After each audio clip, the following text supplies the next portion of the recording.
আচ্ছা, ১৯২৪ সাল নোবেলজয়ী মানে বিশ্ববন্দিত এক কবি তার নতুন আর অত্যন্ত গুরুত্বপূর্ণ একটা কাব্যগ্রন্থ উৎসর্গ করছেন সম্পূর্ণ অচেনা এক ভিনদেশী নারীকে।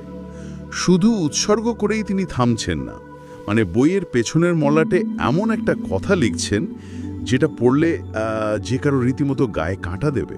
হ্যাঁ, বিষয়টা কিন্তু সত্যিই খুব চমকপ্রদ। একদম।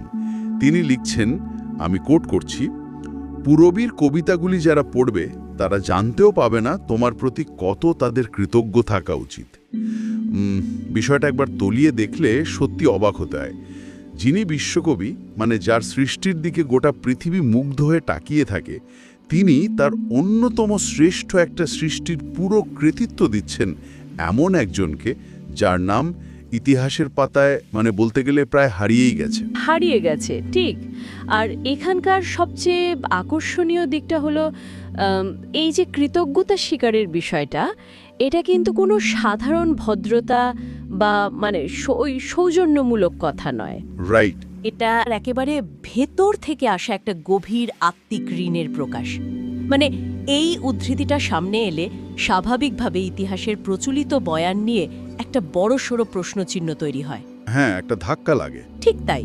কারণ সাহিত্যের মূলধারার ইতিহাসে বা আমাদের চেনা রবীন্দ্রনাথের জীবনীতে এই তুমি বা বিজয়া মানে ভিক্টোরিয়া ওকাম্পোর নাম খুব একটা জোরালোভাবে কিন্তু উচ্চারিত হয় না।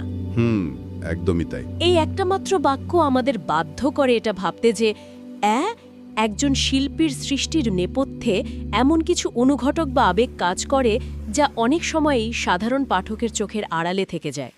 আজকের এই গভীর তথ্য বিশ্লেষণে আমরা ঠিক এই আড়ালে থাকা অধ্যায়টা নিয়েই কথা বলবো। আর আমাদের আজকের এই ডিপ ডাইভের কেন্দ্রে রয়েছে প্রখ্যাত কবি ও প্রাবন্ধিক শঙ্খ ঘোষের লেখা এবং অনুদিত একটা অসাধারণ বই ওকাম্পোর রবীন্দ্রনাথ। এই বইয়ের প্রচ্ছদ, ভেতরের অনুবাদ আর দুটো অত্যন্ত দুর্লভ ফটোগ্রাফ, এসব সূত্র ধরে আমরা বুঝব এই বিজয়া আসলে কে। হ্যাঁ, আর কেনই বা রবীন্দ্রনাথের মতো একজন মহিরুহ তার কাছে এতটা ঋণী বোধ করেছিলেন। কিন্তু একটু দাঁড়ান, এখানে একটা খুব স্বাভাবিক প্রশ্ন মাথায় আসছে। মানে রবীন্দ্রনাথ তো তখন ইতিমধ্যেই নোবেল পুরস্কার পেয়ে গেছেন, বিশ্বজুড়ে তার দারুণ খ্যাতি। ওই পরিণত বয়সে এসে একজন তুলনামূলক অপরিচিতা পাঠকের কাছ থেকে তার এমন কি অনুপ্রেরণা দরকার ছিল? এটা একটা খুব ভ্যালিড পয়েন্ট। মানে এটা কি একটু অদ্ভুত নয়? একজন মানুষ যিনি ইতিমধ্যেই সাফল্যের একেবারে শিখরে বসে আছেন, তিনি কেন হঠাৎ করে একজন ভিনদেশী নারীর কাছে নিজের সৃষ্টির জন্য এতটা কৃতজ্ঞ হয়ে পড়লেন? এই প্রশ্নটাই আসলে শঙ্খ ঘোষের এই বইয়ের সবচেয়ে বড় থিমগুলোর একটা। এই ধাঁধার উত্তর খুঁজতে গেলে আমাদের বইয়ের পেছনের মলাটের লেখাটা আর ভেতরে থাকা অনুবাদের দিকে নজর দিতে হবে। আচ্ছা। বইয়ের তথ্য অনুযায়ী ভিক্টোরিয়া ওকাম্পো কিন্তু শুধু একজন সাধারণ ভক্ত ছিলেন না।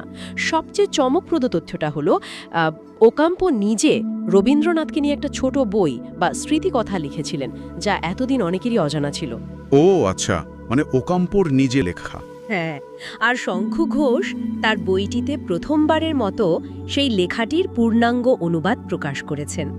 আর যদি আমরা এই বিষয়টিকে বৃহত্তর প্রেক্ষাপটের সঙ্গে যুক্ত করি, তাহলে এই অনুবাদ থেকেই বোঝা যায় কেন রবীন্দ্রনাথ তার কাছে এতখানি ঋণী ছিলেন। মানে ঠিক কী কারণে? বিষয়টা হলো, রবীন্দ্রনাথ তখন খ্যাতির এমন এক চূড়ায় ছিলেন যেখানে তিনি মানুষের কাছে একজন গুরুদেব বা ধরুন আধ্যাত্মিক ঋষিতে পরিণত হয়েছিলেন। গোটা বিশ্ব তার কাছে শুধু শাশ্বত বাণী শুনতে চাইত। একটা সাংঘাতিক প্রেশার। একদম। এই অবিরত ঋষি হয়ে থাকার যে একটা প্রচণ্ড মানসিক চাপ আর একাকিত্ব আছে, সেটা রবীন্দ্রনাথকে ভীষণ ক্লান্ত করে তুলেছিল। হ্যাঁ, মানে ব্যাপারটা অনেকটা সেই কি বলে ওটাকে, সাউন্ডিং বোর্ড বা প্রতিধ্বনির মতো মনে হচ্ছে। মানে একজন বিরাট শিল্পী যখন তার চারপাশের মানুষের কাছে শুধু স্তুতি, ভক্তি আর প্রশংসা পান, তখন তিনি ধীরে ধীরে নিজের আসল মানসিক কণ্ঠস্বরটাই তো হারিয়ে ফেলেন।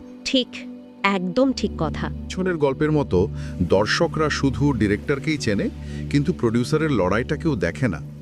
ওকাম্পো কি তাহলে সেই ভক্তির আয়নাটা সরিয়ে দিয়েছিলেন? হ্যাঁ, চমৎকার একটা উপমা ব্যবহার করলেন আপনি। ঠিক এই কাজটাই ওকাম্পো করেছিলেন। শঙ্খ ঘোষের করা এই অনুবাদটা পড়লে দেখা যায় ওকাম্পো খুব তীক্ষ্ণ দৃষ্টিতে রবীন্দ্রনাথকে পর্যবেক্ষণ করেছিলেন। মানে ওই অন্ধভক্তিটা ছিল না? না, একেবারেই না। অনুবাদ থেকে আমরা জানতে পারি ওকাম্পো তার স্মৃতিকথায় খুব স্পষ্ট করে লিখেছেন যে তিনি কবির চোখের মধ্যে এক অদ্ভুত গভীর ক্লান্তি দেখেছিলেন। বাপরে! বাকি বিশ্ব যখন কবির দিকে তাকিয়ে তার আধ্যাত্মিক বাণী শোনার অপেক্ষায় প্রহর গুনত, ওকাম্পো তখন দেখেছিলেন একজন অত্যন্ত পরিশ্রান্ত একাকী মানুষকে, যার একটু বিশ্রামের প্রয়োজন, একটু সাধারণ মানবিক স্নেহের প্রয়োজন। এটা তো একটা বিশাল বড় আবিষ্কার। একদমই। ওকাম্পো তাকে সেই আশ্রয়টুকু দিতে পেরেছিলেন যেখানে রবীন্দ্রনাথকে আর কোনো বিশ্বকবি বা গুরুদেব হয়ে থাকতে হয়নি। তিনি শুধুই একজন সাধারণ মানুষ হিসেবে হাঁপ ছেড়ে বাঁচার সুযোগ পেয়েছিলেন। তার মানে এই অনুবাদ শুধু এক ভাষা থেকে অন্য ভাষায় শব্দের রূপান্তর নয়, এটা যেন ওকাম্পোর সেই নিজস্ব বৌদ্ধিক সত্তা আর তার সেই তীক্ষ্ণ পর্যবেক্ষণের একটা জ্যান্ত দলিল। হ্যাঁ, বলতে পারেন। আমরা তো সবসময় আমাদের নিজেদের সংস্কৃতির লেন্স দিয়ে রবীন্দ্রনাথকে দেখতে অভ্যস্ত, কিন্তু ভিক্টোরিয়া ওকাম্পো, মানে যিনি সম্পূর্ণ ভিন্ন একটা গোলার্ধের মানুষ, তার চোখ দিয়ে যখন আমরা রবীন্দ্রনাথকে দেখি তখন সত্যিই সম্পূর্ণ অন্য একটা মানবিক রূপ আমাদের সামনে খুলে যায়। ঠিক। আর এখানে অনুবাদ এবং শঙ্খ ঘোষের আর্কাইভাল গবেষণার গুরুত্ব কতটা সেটা পরিষ্কার হয়ে যায়। তিনি শুধু অনুবাদ করেই থেমে যাননি, তিনি এই স্মৃতিকথাটিকে বৃহত্তর প্রেক্ষাপটে স্থাপন করেছেন। এই যে ভিন্ন সংস্কৃতির একটা মানুষের চোখ দিয়ে দেখা, এর ফলে আমরা বুঝতে পারি ওকাম্পো কোনোভাবেই রবীন্দ্রনাথের সামনে নিজেকে তুচ্ছ বা নিছক ভক্ত হিসেবে তুলে ধরেননি। রাইট, একটা সমকক্ষতার ব্যাপার ছিল। হ্যাঁ, তিনি ছিলেন একজন বিদুষী, স্বাধীনচেতা নারী। রবীন্দ্রনাথের সাথে তার যে বৌদ্ধিক আদান প্রদান হয়েছিল তা ছিল একেবারে সমানে সমানে। এই সমকক্ষতাই রবীন্দ্রনাথের কাছে একটা বড় স্বস্তির কারণ ছিল। এই সমকক্ষতা আর স্বস্তির জায়গাটা থেকে আরেকটা খুব ইন্টারেস্টিং পয়েন্টে আসা যায়। মানে বইয়ের পেছনের মলাটে আরও একটা অত্যন্ত আকর্ষণীয় তথ্য দেওয়া আছে। হ্যাঁ, ওই শেষ 15 বছরের ব্যাপারটা, তাই তো? একদম। সেখানে বলা হয়েছে যে এই বইটিতে শুধু ওকাম্পোর বইয়ের অনুবাদ নয়, বরং রবীন্দ্রনাথের জীবনের শেষ 15 বছরকে জানার মতো নানা আনুষাঙ্গিক বিবরণ আর নতুন তথ্যও রয়েছে। মানে পরিচয়টা তো ছিল মাত্র কয়েকদিনের। ঠিক 1924 সালে আর্জেন্টিনায়। হ্যাঁ, কিন্তু এর প্রভাবটা দেখছি সুদূর প্রসারী। জীবনের শেষ পর্যায়ে এসে মাত্র কয়েকদিনের একটা সাক্ষাৎ কিভাবে পরের 15 বছরের সৃষ্টিশীলতাকে এমন অভাবনীয়ভাবে প্রভাবিত করতে পারে। এটা একটি অত্যন্ত গুরুত্বপূর্ণ প্রশ্নের জন্ম দেয়। এটা মনস্তত্ত্ব আর সৃজনশীলতার একটা খুব জটিল দিক। সাধারণত মানুষের জীবনের শেষ বয়স বা বার্ধক্যকে আমরা একটা শান্ত, স্থিতিশীল বা অবসরের সময় বলে ধরে নিই। হ্যাঁ, মানে রিটায়ারমেন্ট লাইফ। ঠিক, আমরা ভাবি যে এই বয়সে মানুষের সৃজনশীলতা একটা স্থির বিন্দুতে পৌঁছে যায়, নতুন করে আর কিছু এক্সপেরিমেন্ট করার থাকে না। কিন্তু রবীন্দ্রনাথের জীবনের এই শেষ 15 বছরের দিকে তাকালে সম্পূর্ণ বিপরীত একটা চিত্র দেখা যায়। মানে ওই সময়টা প্রচণ্ড ঘটনাবহুল ছিল, তাই তো? ভীষণভাবে। তিনি নতুন করে ছবি আঁকা শুরু করছেন, তার কবিতার ছন্দে অভাবনীয় পরিবর্তন আসছে, গদ্যের ভাষায় নতুন ধার আসছে। এসবই কিন্তু এই শেষ 15 বছরের ফসল। এখন আপনি যে প্রশ্নটা তুললেন, কিভাবে এটা সম্ভব হলো? হ্যাঁ, ওই গোধূলি বেলায় কিভাবে এই ম্যাজিকটা হলো? কবির মনের ভেতরে একটা বদ্ধ দুয়ার খুলে দিয়েছিল। তাহলে এই সব কিছুর অর্থ কি দাঁড়াচ্ছে? এই বদ্ধ দুয়ার খুলে যাওয়ার ব্যাপারটা যদি একটু ভেঙে বলা যায়, মানে কিভাবে এই মনস্তাত্ত্বিক পরিবর্তনটা কাজ করলো? ওকাম্পো রবীন্দ্রনাথের ভেতরের সেই মানবিক, দুর্বল আর রক্তমাংসের মানুষটাকে নিঃস্বার্থভাবে গ্রহণ করেছিলেন। এই গ্রহণ করাটা রবীন্দ্রনাথকে এক ধরনের মানসিক স্বাধীনতা দিয়েছিল। ও আচ্ছা। তিনি বুঝতে পেরেছিলেন যে তাকে সারা জীবন ওই নিখুঁত গুরুদেবের খোলসের মধ্যে আটকে থাকতে হবে না। তিনি ভুল করতে পারেন, তিনি নতুন কিছু নিয়ে খেলতে পারেন। যেমন ওই ছবি আঁকার ব্যাপারটা। একদম। চিত্রশিল্পের প্রতি তার যে ঝোঁক, যেখানে প্রচুর কাটাকুটি আছে, অন্ধকার আছে, অদ্ভুত সব ফর্ম আছে, সেটা কিন্তু ওই মানসিক স্বাধীনতারই একটা বহিঃপ্রকাশ। ওকাম্পোর ওই আশ্রয়টুকু তাকে সেই সাহসটা জুগিয়েছিল, যার ফলে তিনি নিজেকে বারবার ভাঙতে আর গড়তে পেরেছিলেন। মানে এটা আমাদের সেই চেনা পাঠ্য বইয়ের পাতায় দেখা গম্ভীর ঋষির ভাবমূর্তিটা একেবারে ভেঙে চুরমার করে দেয়। হ্যাঁ, পুরোপুরি। এটা প্রমাণ করে যে শেষ বয়স পর্যন্ত তিনি কতটা প্রাণবন্ত ছিলেন। নতুন মানুষের সাথে কানেক্ট করতে তিনি বিন্দুমাত্র কুণ্ঠিত ছিলেন না। এটা তো সাধারণ কোনো জীবনী গ্রন্থ পড়ার চেয়ে অনেক বেশি রোমাঞ্চকর। ঠিক, আর এই জন্যই তো ইতিহাসের পুনর্পাঠ এত জরুরি। যখন কেউ শুধু পূরবী বা শেষ বয়সের কবিতাগুলো পড়েন, তখন তিনি তো সৃষ্টির চূড়ান্ত রূপটা দেখছেন। রাইট, পেছনের গল্পটা তো কেউ জানে না। হ্যাঁ, কিন্তু যখন এই অনুষঙ্গী বিবরণ বা স্মৃতিচারণটা পড়া হয়, তখন সেই সৃষ্টির পেছনের ঘাম, রক্ত আর আবেগের প্রক্রিয়ার সাক্ষী হওয়া যায়। শেষ 15 বছরে রবীন্দ্রনাথের এই যে নবজাগরণ, তার পেছনে ওক্যাম্পোর যে একটা প্রবল অনুঘটকের ভূমিকা ছিল, সেটা এই বই থেকে খুব স্পষ্টভাবে প্রমাণিত হয়। দারুণ, মানে লিখিত শব্দের এই ক্ষমতা আসলেই অসীম।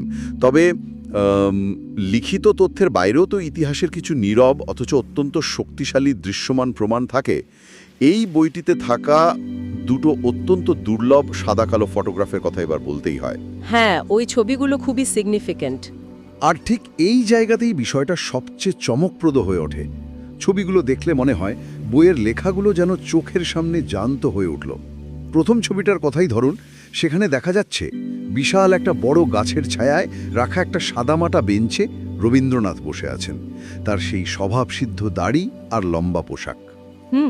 আর ঠিক তার পাশেই বসে আছেন এক বিদেশি নারী, যার মাথায় একটা হ্যাট। এই নারী ভিক্টোরিয়া ওকাম্পো। এই ছবিটার ভেতরে একটা অদ্ভুত নান্দনিক বৈপরীত্য আছে যা চোখ এড়ায় না। এই বৈপরীত্যের জায়গাটা একটু বিশদে বিশ্লেষণ করা যাক, কারণ এই ছবিগুলো শুধু দুটি মানুষের ছবি নয়, এগুলো প্রাচ্য ও পাশ্চাত্যের মেলবন্ধনের একটা নীরব দলিল। হ্যাঁ, ওই কন্ট্রাস্টটা খুব স্পষ্ট। একদিকে রয়েছেন প্রাচীন ভারতের আধ্যাত্মিক দর্শনের প্রতীক এক প্রবীণ কবি, যার বেশভূষা একেবারেই ঐতিহ্যবাহী। অন্যদিকে তার পাশেই বসে আছেন বিংশ শতাব্দীর একজন আধুনিক পশ্চিমা নারী, যার বডি ল্যাঙ্গুয়েজ এবং পোশাক, বিশেষ করে তার হ্যাট, পাশ্চাত্য আধুনিকতার সুস্পষ্ট ইঙ্গিত দিচ্ছে। একদম। আর এত ভিন্ন দুই মেরুর মানুষ, সম্পূর্ণ আলাদা তাদের জগৎ, অথচ তারা একটা শান্ত প্রাকৃতিক পরিবেশে, মানে একটা গাছের তলায় বসে আছেন, আর তাদের মধ্যে কোনো দৃশ্যমান অস্বস্তি নেই। ঠিক বলেছেন। আমরা তো সাধারণত ভাবি দুজন এমন আলাদা মানুষের মধ্যে একটা কালচারাল গ্যাপ বা আড়ষ্টতা থাকবে, কিন্তু ফটোগ্রাফের এই বডি ল্যাঙ্গুয়েজগুলো খেয়াল করলে দেখা যায় তাদের মাঝখানে একটা অদ্ভুত প্রশান্তি আর বোঝাপড়া কাজ করছে। হ্যাঁ, লিখিত শব্দ অনেক সময় যা বোঝাতে পারে না, একটা পুরনো ফটোগ্রাফের বডি ল্যাঙ্গুয়েজ আর পরিবেশ সেই না বলা গল্পগুলো বলে দেয়। 1924 সালে প্লাতা নদীর ধারে বসে এই দুজন মানুষ শুধু যে সাহিত্য নিয়ে আলোচনা করছিলেন না, তারা একে অপরের সান্নিধ্যে জীবনের এক নতুন অর্থ খুঁজছিলেন। রাইট, এবং একে অপরের উপস্থিতিতে ওরা সম্পূর্ণ সহজ ছিলেন। এই ছবিটিতে কোনো সাংস্কৃতিক দেয়াল নেই। ওকাম্পো রবীন্দ্রনাথকে নিজের পরিবেশে গ্রহণ করেছেন, আর রবীন্দ্রনাথও সেই পরিবেশে নিজেকে সঁপে দিয়েছেন। এই পারস্পরিক নির্ভরতার জায়গাটা কোনো ডায়েরির পাতায় লিখে বোঝানো কঠিন, যাই একটা ফ্রেমে চিরকালের মতন বন্দী হয়ে গেছে। এরপর যদি আমরা দ্বিতীয় ছবিটার দিকে তাকাই, সেটা আরও অন্যরকম একটা মাত্রা যোগ করে। হ্যাঁ, ওই সিঙ্গল পোর্ট্রেটটা। হ্যাঁ, দ্বিতীয় ছবিটি হলো ওকাম্পোর একটা একক পোর্ট্রেট। সেখানে তাকে একটা গাঢ় রঙের কোট বা কেপ জড়িয়ে দাঁড়িয়ে থাকতে দেখা যাচ্ছে, আর ঠিক তার পাশেই রয়েছে সাদা গোলাপের একটা বিশাল ঝোপ। এই ছবিটায় এক ধরনের বিষণ্ণ অথচ ভীষণ অভিজাত সৌন্দর্য আছে। এটা ভীষণ ইমোশনাল একটা ছবি। ওই অন্ধকার পোশাকের সাথে সাদা গোলাপের যে তীব্র কন্ট্রাস্ট, সেটা যেন ওকাম্পোর নিজের চরিত্রের রহস্যময়তা আর একই সাথে তার আবেগের পবিত্রতাকেই ফুটিয়ে তুলছে। সাদা গোলাপ আর অন্ধকার পোশাকেরই কন্ট্রাস্টটা সত্যি প্রতীকী। সাদা গোলাপ অনেক সংস্কৃতিতে নিঃস্বার্থ অনুরাগ, পবিত্রতা আর কখনো কখনো এক ধরনের নীরব বিদায়ের প্রতীক হিসেবে দেখা হয়। দারুণ একটা কথা বললেন। ওকাম্পো রবীন্দ্রনাথকে যে নিঃস্বার্থ মানসিক আশ্রয় দিয়েছিলেন, এই ছবিটা যেন তারই একটা ভিজুয়াল রিপ্রেজেন্টেশন। শঙ্খ ঘোষ যখন তার বইয়ে এই ছবিগুলো অন্তর্ভুক্ত করেন, তখন তিনি মূলত পাঠককে সেই মনস্তাত্ত্বিক ল্যান্ডস্কেপটার ভেতরে নিয়ে যেতে চান। হ্যাঁ, মানে পুরো প্রেক্ষাপটটা আমাদের মনের মধ্যে একটা সিনেমাটিক ক্যানভাস তৈরি করে দেয়। এই ভিজুয়ালগুলো আমাদের মনে করিয়ে দেয় যে ইতিহাস মানে শুধু সাল তারিখ আর বড় বড় ইভেন্ট নয়। একদমই তাই। বড় বড় ঐতিহাসিক ঘটনাগুলোর বাইরেও মানুষের ব্যক্তিগত সম্পর্কগুলো, ছোট ছোট মুহূর্তগুলো কিভাবে নীরবে ইতিহাসের মোড় গড়িয়ে দিতে পারে, এই বইটা তার একটা বড় প্রমাণ। এবং এই বাগবদলটা বুঝতে পারাটাই হলো সাহিত্যের প্রকৃত অধ্যয়ন। প্রতিভা কখনো শূন্যস্থান থেকে জন্ম নেয় না। তাকে লালন করার জন্য, তাকে নতুন করে উদ্দীপ্ত করার জন্য কখনো কখনো সম্পূর্ণ অচেনা একটা মানুষের সামান্য একটু যত্নের প্রয়োজন হয়। একটুখানি বোঝার মতো দৃষ্টি। ঠিক, এই বইটি সেই যত্নেরই একটি অসাধারণ ডকুমেন্টেশন। এটাই বার্তা। ইতিহাস বা সাহিত্য পড়া মানে শুধু মূল টেক্সট পড়া নয়। রাইট। একটা প্রকৃত অধ্যয়ন হলো সেই সৃষ্টির নেপথ্যে থাকা মানুষগুলোর আবেগ, সম্পর্ক আর আদান প্রদানকে বোঝা।